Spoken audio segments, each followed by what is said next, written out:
Saya dapat katakan hal ini karena pada zaman kerajaan Canting, sekali lagi tanda kutip Canting Nol umumnya hanya dipakai di dalam keraton.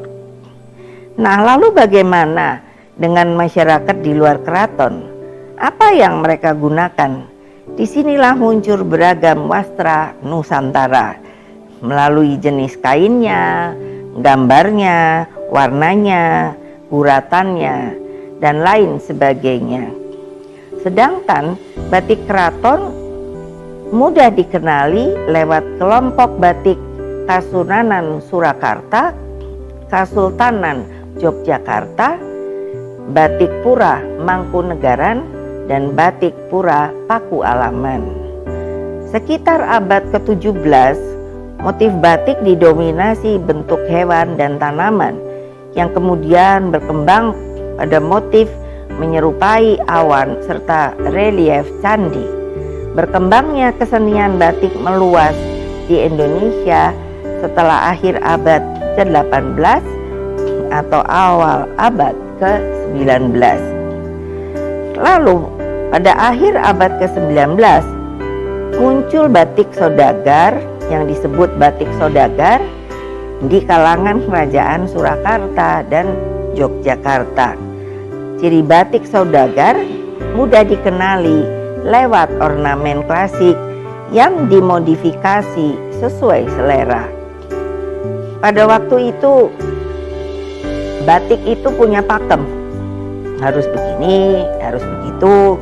Tetapi setelah mulai masuk nuansa ataupun influence budaya, maka kreativitas itu semakin bangkit, semakin melebar, sehingga boleh dibilang pakem-pakem itu tetap masih digunakan, tetapi juga sudah mulai berubah.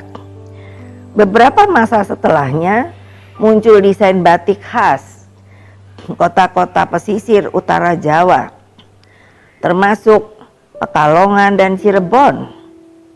Karena kita mungkin pernah dengar armadanya Laksamana Cheng-ho, nah, dan juga jalur sutra, maka desain tersebut terpengaruhi, menunjukkan adanya pengaruh dari China melalui penggunaan warna-warna cerah, bunga, dan motif awan.